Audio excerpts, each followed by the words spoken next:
j'aimerais vous parler sur le progrès de la foi devient indispensable dans le temps comme ceci. Le progrès de la foi devient indispensable dans le temps comme ceci. Nous allons lire des Thessaloniciens chapitre 1, verset 3 jusqu'au verset 10. Des Thessaloniciens, chapitre 1, verset 3 jusqu'au verset 10. Nous lisons la parole du Seigneur. Nous devons, à votre sujet, frères, rendre continuellement grâce à Dieu, comme cela est juste, parce que votre foi fait de grands progrès, et que la charité de chacun de vous tous à l'égard des autres augmente de plus en plus. Aussi, nous nous glorifions, nous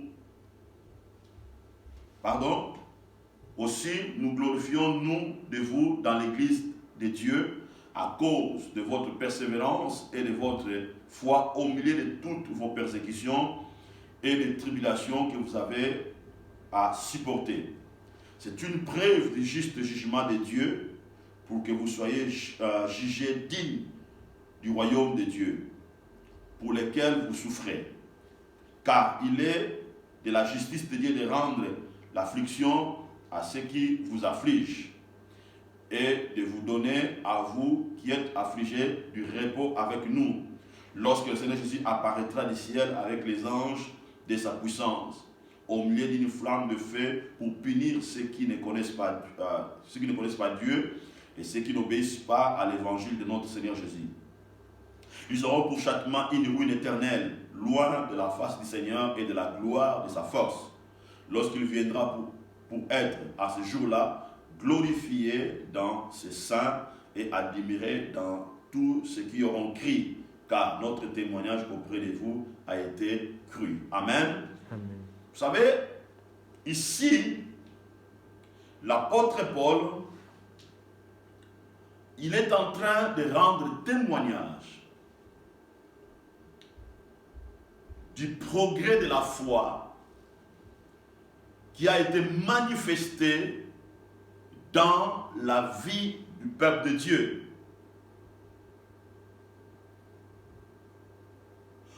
Le progrès de la foi était devenu un sujet de témoignage pour l'apostolat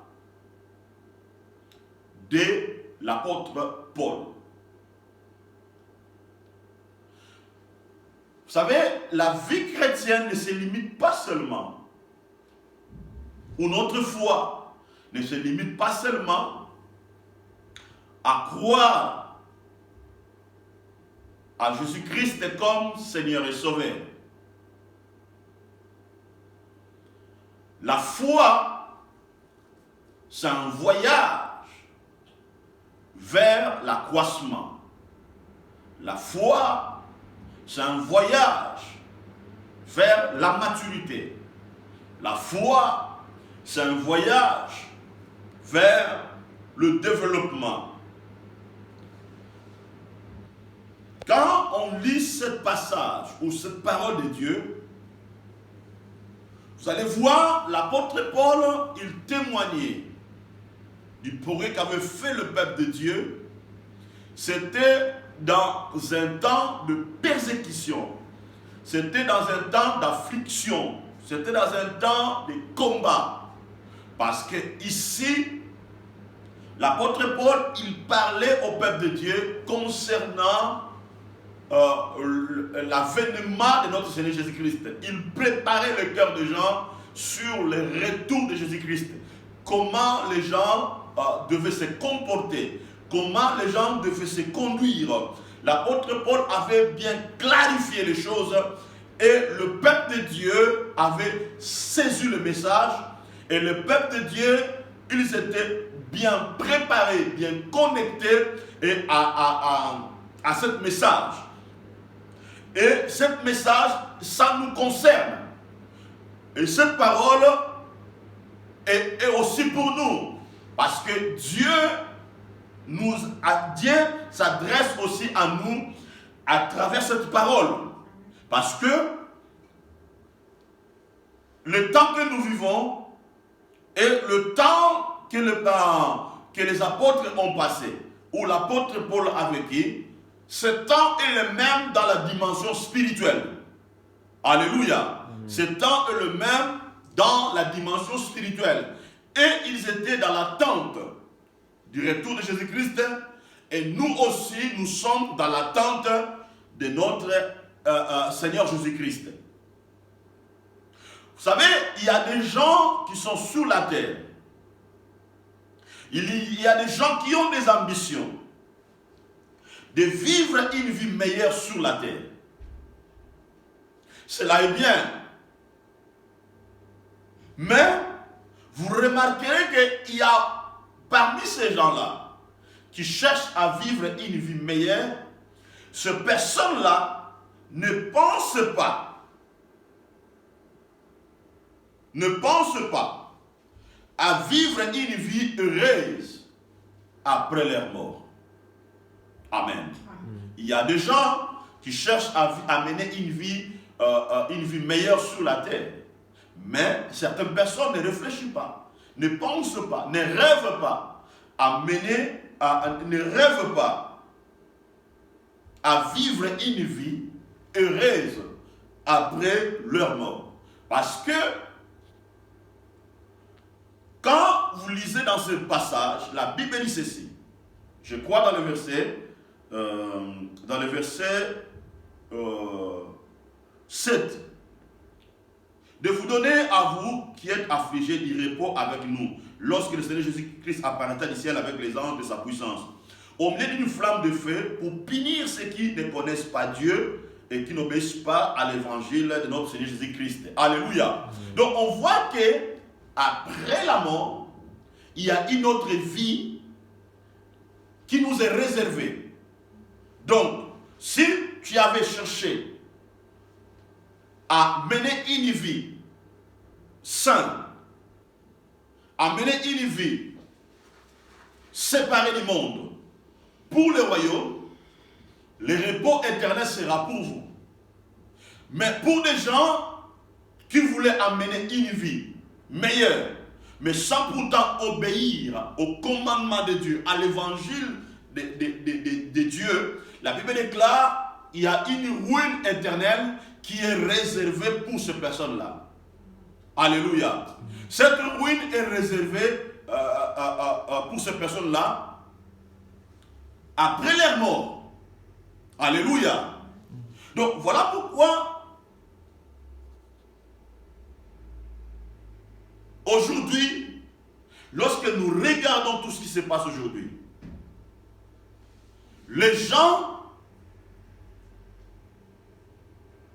n'arrivent pas à faire les choses qu'ils aimaient.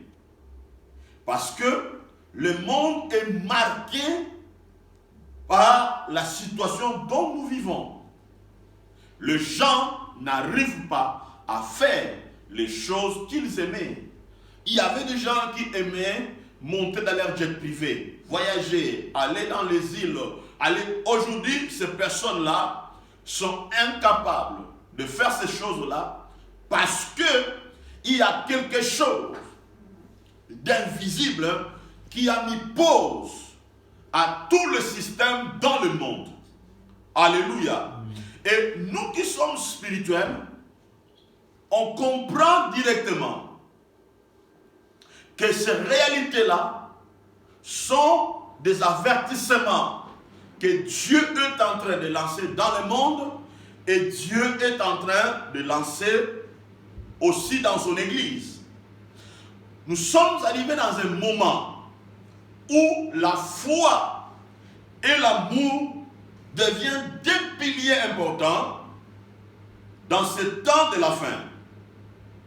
Alléluia. Notre vie sur la terre et dans la dimension spirituelle, c'est un voyage. Alléluia. Donc notre vie sur la terre, c'est un voyage. Nous voyageons, nous bougeons. Alléluia. Notre vie, c'est un voyage. Même notre corps voyage. Alléluia. Et pendant que tu as 10 ans, ton corps voyage. À 18 ans, ton corps change. À 20 ans, ton corps change. À 40 ans, ton corps change. À 60 ans, ton corps change. À 90 ans aussi, ton corps change. Donc, notre vie, notre corps, elle voyage. Alléluia. Et chacun ne restera pas comme il était né. Alléluia. Donc, notre corps voyage. Et ce voyage-là, ça se fait aussi dans la dimension spirituelle. Donc, je peux dire que notre corps, notre vie, lorsqu'elle voyage vers la fin de son existence. Alléluia. Amen. Donc, voilà pourquoi,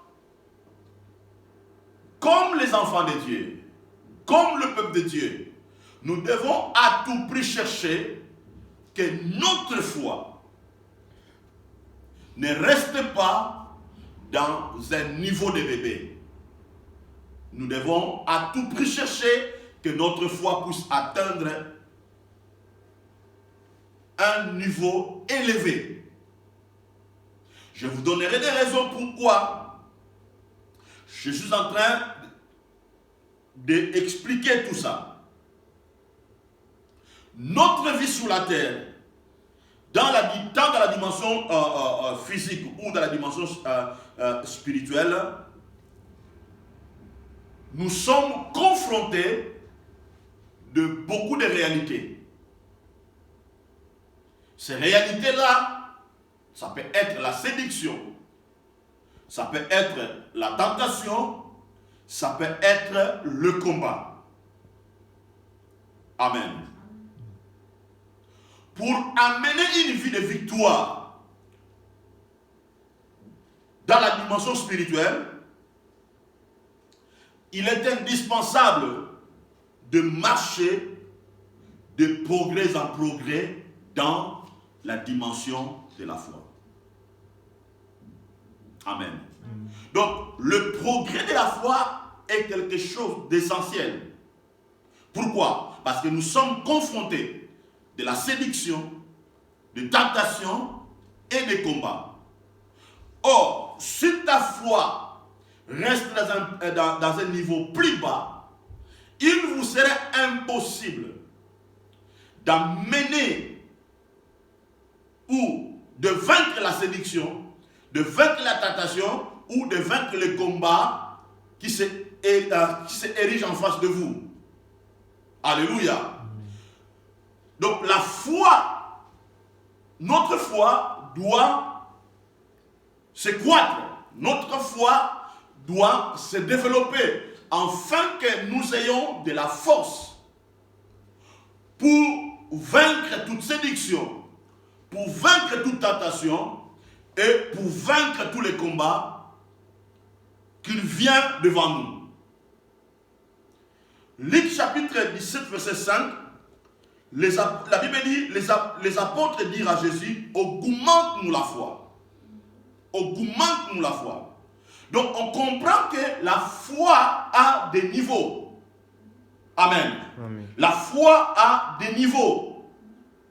Pendant que nous voyageons avec Dieu, pendant que nous bougeons dans notre vie chrétienne, notre foi doit se croître. Il faut que notre foi puisse connaître des progrès. Parce que c'est important. Parce que tu ne peux pas amener une vie de sanctification si ta foi n'atteint pas un niveau élevé.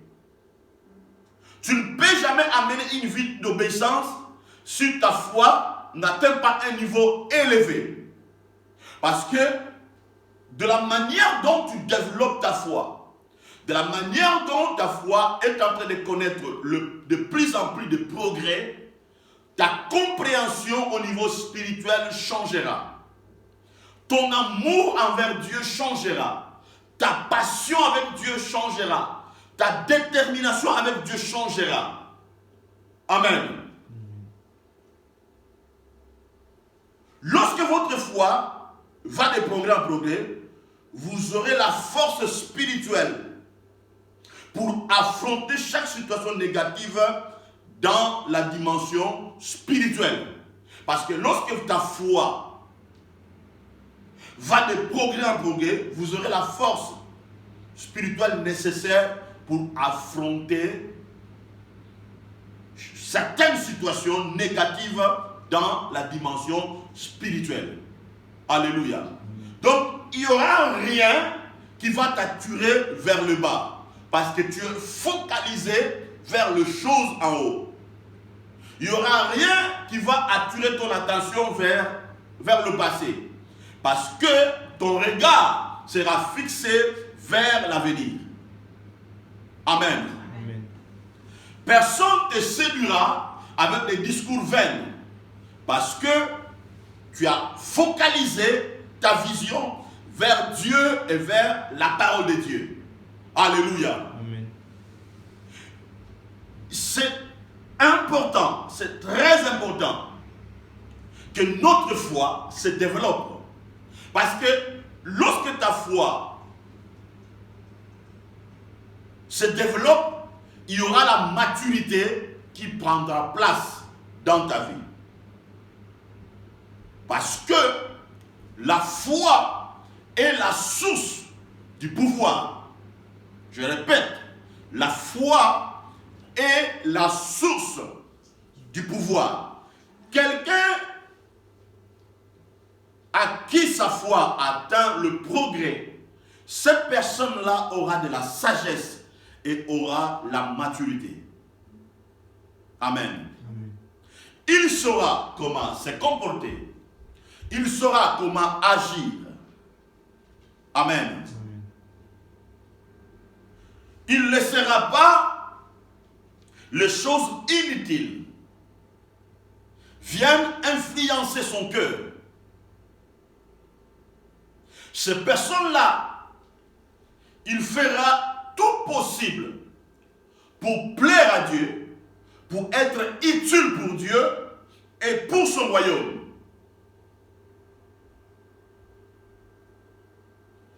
La maturité nous aide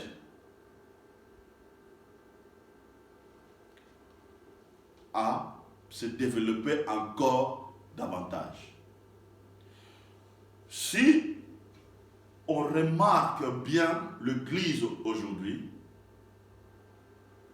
c'est comme si nous ne sommes pas encore prêts à atteindre cette dimension que l'apôtre Paul nous parle dans le livre des Thessaloniciens, chapitre 1, jusqu'au verset 3, 4 ou 5. Amen. Amen.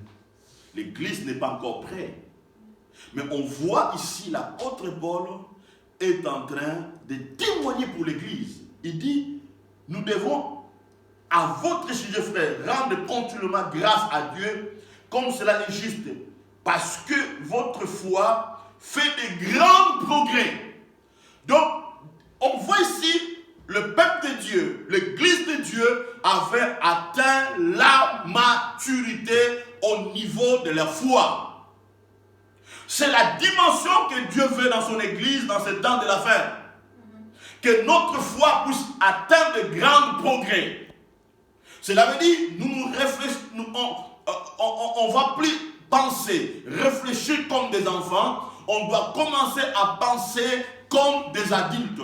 Nous allons commencer à agir comme des adultes. Nous allons commencer à agir comme des gens qui ont de l'intelligence, qui ont de la compréhension des choses de Dieu. Amen. Alléluia. Amen. C'est ça ce que Dieu nous demande. Et que la charité de chacun de vous, tous, à l'égard des autres, augmente de plus en plus. Il dit, non seulement votre foi, mais votre amour aussi, s'augmente de plus en plus. Donc cela veut dire, votre foi et votre amour ne stagnent pas, mais elles augmentent. Alléluia. Amen. Quand l'amour de quelqu'un augmente, sa compréhension change aussi, sa vision change aussi. Cette personne-là, on ne doit pas le pousser. Cette personne-là, on ne doit pas lui dire fais ça ou fais ceci. Et lui-même, à cause de l'amour qui s'augmente dans son cœur, il aura de la volonté et de la détermination de faire les choses bien. Amen. Alléluia. Amen. Je vais lire encore 1 Thessaloniciens chapitre 3, verset 6, à la maison pour qu'on dise au verset 9. La Bible dit ceci. Mais Timothée, récemment arrivé ici de chez vous, nous a donné de bonnes nouvelles de votre foi. C'est l'apôtre Paul qui parle. Récemment arrivé ici de chez vous, Timothée nous a donné de bonnes nouvelles de votre foi. Il nous a donné de bonnes nouvelles de votre foi. Et de votre charité et de votre amour. Et nous a dit que vous avez toujours de nous un bon souvenir, désirant nous voir comme nous désirons aussi vous voir. Alléluia. Ce sont des choses que Dieu veut voir dans son église. Que la foi des gens puisse augmenter. Et que l'amour des gens puisse augmenter. Alléluia. La foi des gens puisse augmenter pour Dieu, pour son royaume. L'amour des gens puisse augmenter pour Dieu et pour son royaume. Ce sont des dimensions que Dieu veut voir dans son église. Maintenant, pour que les gens puissent arriver à opérer dans cette dimension, il faut que les gens soient bien bâtis. C'est comme Christ a dit à Pierre, je te ferai pécheur d'homme. Cela veut dire, je vais changer ta vie, je vais construire ta vie, je vais changer ta façon de voir les choses. Pour que les gens puissent opérer dans ces dimensions, bien aimés, il faut que nous puissions arriver à construire les gens, à bâtir les gens dans la parole de Dieu, dans la révélation de Christ. Parce qu'il y a plusieurs personnes qui ont perdu ces deux piliers, qui ont perdu ces deux dimensions. La foi et l'amour qui a atteint un niveau élevé ou qui a atteint un grand progrès, celle-ci donnera la possibilité à la personne qui opère dans ces dimensions d'être rapide dans ses exécutions. Alléluia. Cela veut dire le progrès de la foi et de l'amour, elle nous donne plus de rapidité dans l'exécution du commandement ou de principe de Dieu. Cela veut dire, obéir pour vous ne sera pas un fardeau. Amen. Obéir pour vous ne sera pas des contraintes. Pourquoi? Parce que vous savez à qui vous avez cru, vous savez à qui vous obéissez, vous avez la connaissance de la personne qui vous a appelé, de la personne qui vous a choisi, de la personne qui vous a sauvé. Donc à chaque fois que Dieu vous donne son commandement ou qu'il vous donne des directives, bien aimé, vous serez rapide dans l'exécution. Pourquoi? Parce que quelqu'un qui a atteint un niveau élevé de foi ou qui a fait des progrès de la foi, il ne raisonne pas comme tout le monde. Il y a de la rapidité au niveau de son esprit. Il ne saisit pas les choses comme tout le monde. Il y a de la rapidité au niveau de son esprit.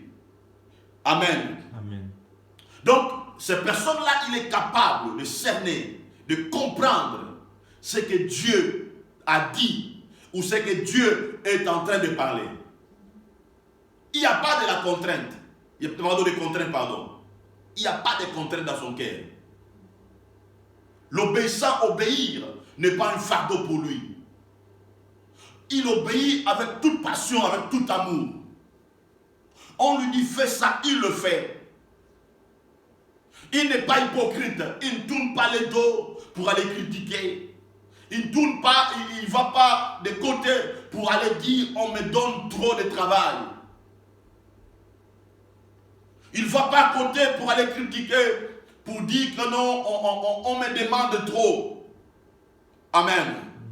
Quelqu'un qui va de progrès en progrès dans sa foi, cette personne-là, il a la mentalité de faire plus de sacrifices dans sa vie. Alléluia. Amen. Et comme il y a quelque chose que je vais dire ici. Vous savez, quand quelqu'un atteint un niveau de progrès dans sa foi, cette personne, il y aura une dimension qui va agir dans sa vie. Et cette dimension permettra à la personne de commencer à appartenir à l'avenir. Alléluia. Cela veut dire, son regard, sa vision sera fixée que vers l'avenir. Cette personne-là, il vivra par rapport à ce que Dieu dit, non par rapport à ce que les hommes disent. Pourquoi? Parce que sa foi a atteint un niveau élevé. Amen. Donc on comprend ici, la Bible nous dit clairement que notre foi doit aller de progrès en progrès. Notre amour doit aller de progrès en progrès. C'est très important. Parce que les gens qui changent le monde, ce sont les gens qui développent leur foi. Ce sont les gens qui vont de progrès en progrès dans leur foi. Ce sont les gens qui acceptent d'aller jusqu'à la perfection. Et ce sont ces gens-là qui changent le monde. Alléluia.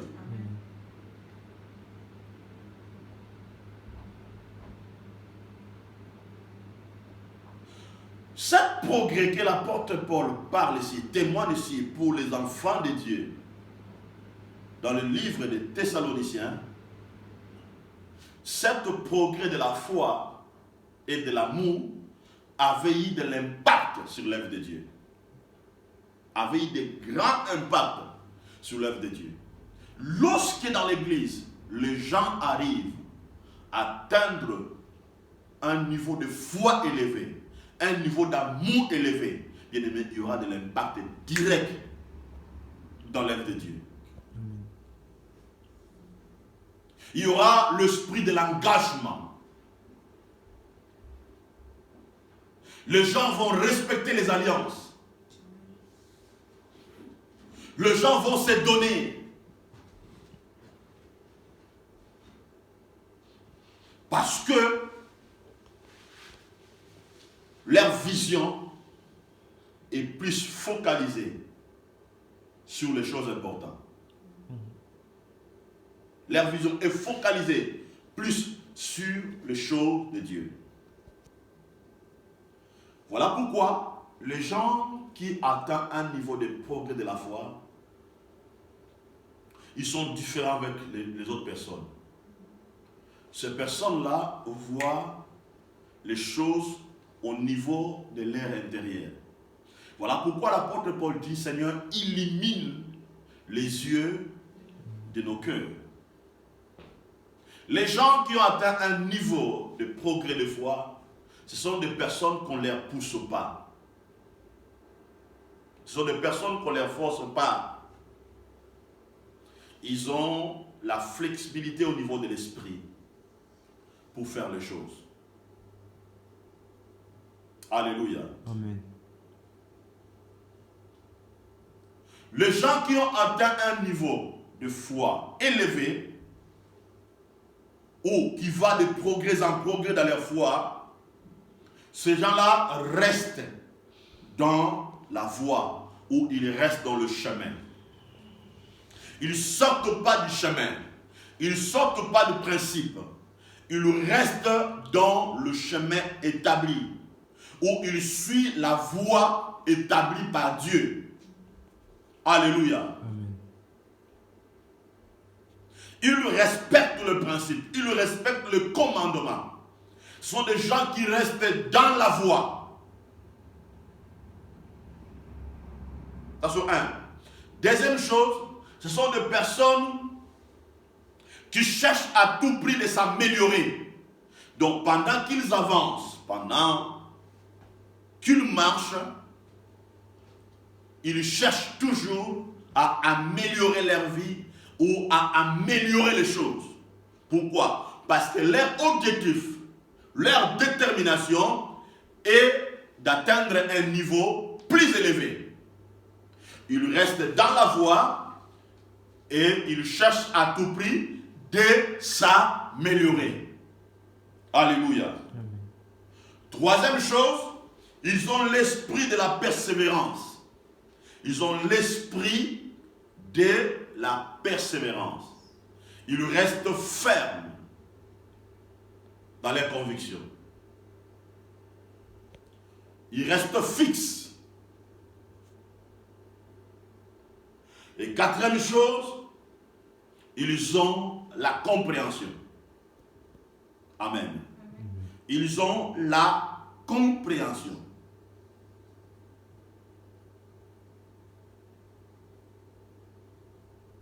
Maintenant,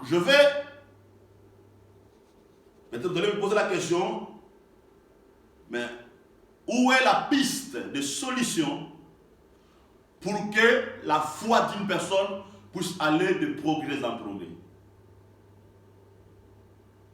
Je crois que c'est simple. La Bible déclare la foi vient de ce qu'on attend. Et ce qu'on attend vient de la parole de Dieu. Lorsque quelqu'un se confie à la parole de Dieu et il ouvre son cœur à la parole de Dieu et que la parole de Dieu devient le centre du fonctionnement de la vie de la personne et que la personne se connecte tous les jours avec la parole de Dieu, et cette personne-là, sa foi va commencer à se développer. Alléluia. Parce que l'apôtre Paul nous dit dans le livre des Romains, ce ne sont pas ceux qui écoutent qui sont justes, mais ceux qui pratiquent la parole de Dieu. Ce sont là des personnes qui sont justes. Alléluia. Donc, lorsque tu écoutes la parole de Dieu et que tu pratiques cette parole et que tu obéis à cette parole, cette parole-là fera croître ta foi. Amen. Parce que ta vision sera fixée que sur la parole de Dieu. Tu suivras ce que la Bible dit, ce que Dieu dit, non ce que le monde dit, non ce que les gens disent. Les gens peuvent parler, les gens peuvent dire, mais toi, ce que tu vas chercher, qu'est-ce que la parole de Dieu dit par rapport à ce que les gens disent? Alléluia. Et c'est cette dimension-là qui permet aux gens d'avoir un niveau puissant de la foi dans leur vie. Alléluia. Et cette foi, ça qui attire la bénédiction de l'héritage éternel de Dieu dans notre vie. Maintenant, quand tu atteins ce niveau de foi, il n'y aura plus le doute dans ta vie sur Dieu. Amen. Tu commenceras à approcher Dieu avec assurance. Il y aura de l'assurance dans ton cœur. Tu comprendras que Dieu est la source de toutes choses pour ta vie. Parce que la Bible déclare, il faut que ceux qui s'approchent de Dieu croient croient que Dieu existe. Et il est le rémunérateur de ceux qui le cherchent.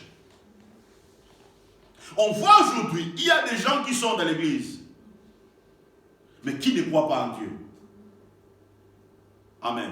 Amen. On le voit par leur comportement, on le voit par rapport à leur dire, on voit par rapport à leur compréhension aux lois de Dieu et à la parole de Dieu.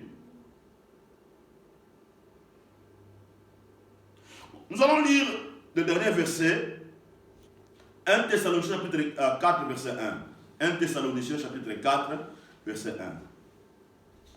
Je lis la parole du Seigneur. Amen. Au reste, frères, puisque vous avez appris de nous comment vous devez vous conduire et plaire à Dieu, et que c'est là ce que vous faites, nous vous prions et nous vous conjurons au nom du Seigneur Jésus de marcher à cet égard de progrès en progrès. Alléluia. Amen. De marcher de progrès en progrès. Parce que lorsque ta vie chrétienne, lorsque ta foi commence à stagner, c'est un problème, bien-aimé. C'est un problème, bien-aimé. Donc, il est important de marcher à l'égard de la parole de Dieu, de progrès en progrès. Cela veut dire que nous devons faire des efforts. Faire des efforts. Marcher de progrès en progrès. Faire des efforts. Même s'il y a des obstacles devant toi, briser ces obstacles dans le but d'atteindre ton salut éternel. Dans le but d'atteindre l'héritage de Dieu.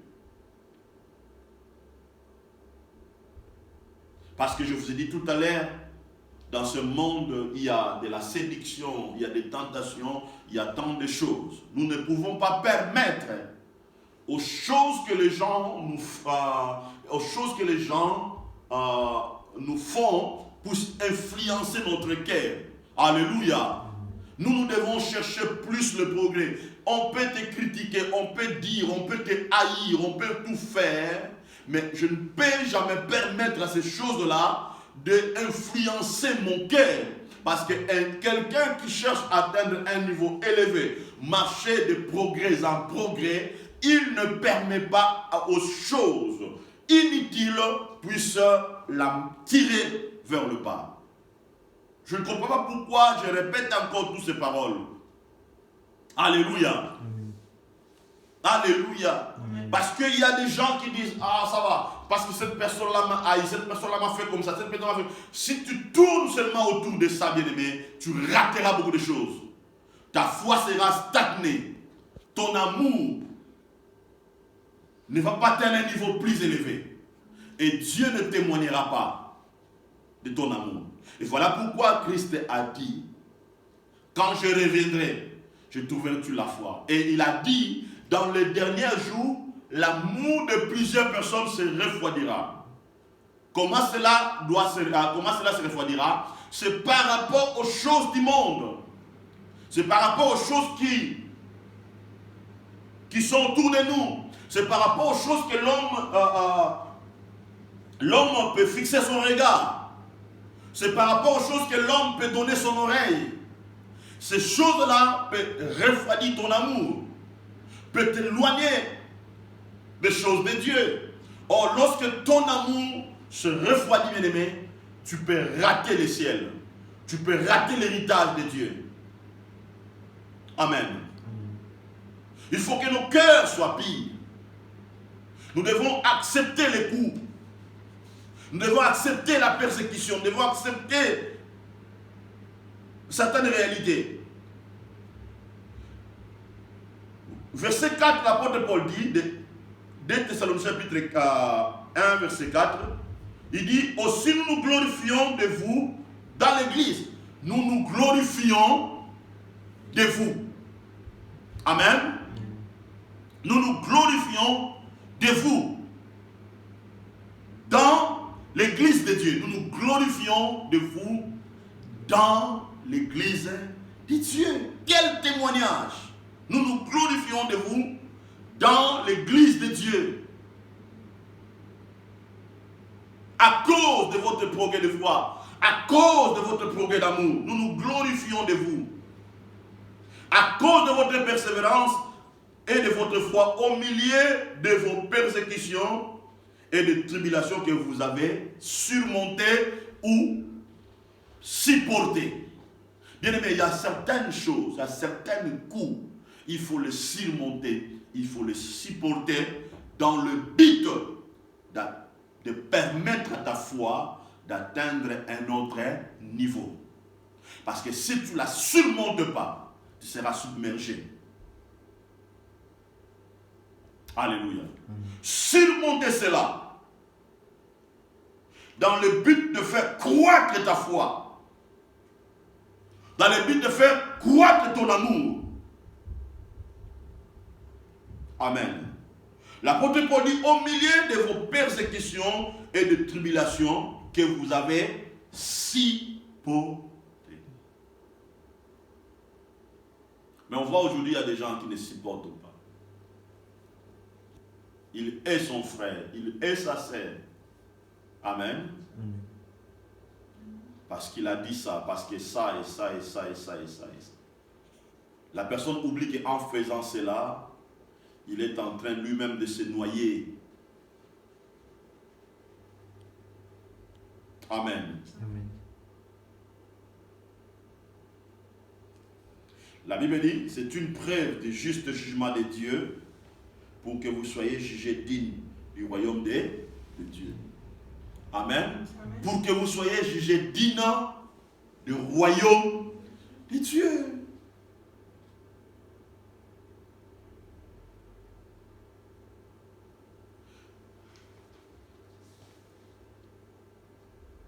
C'est important que nous puissions s'attacher à ces choses. Parce que quand ta foi atteint un niveau plus élevé, il vous serait impossible de régner Dieu. Il vous serait impossible, bien aimé, de régner Dieu. Vous serez là pour témoigner les merveilles de Dieu. Vous serez là pour marcher dans l'obéissance, de garder votre cœur pur. Vous serez là pour écouter les conseils de Dieu. Vous serez là pour marcher d'une manière digne d'un enfant de Dieu. Parce que ta foi a atteint un niveau plus élevé. Si l'Église, nous allons nous laisser conduire dans ce courant de la parole de Dieu, bien-aimés, nous serons dans la paix et dans la joie de voir les œuvres puissantes de Dieu se manifester dans notre cœur. Le lutte entre nous sera mise à côté. Notre regard, notre vision sera fixée sur les choses importantes que Dieu nous demande de faire. Que Dieu bénisse. Amen.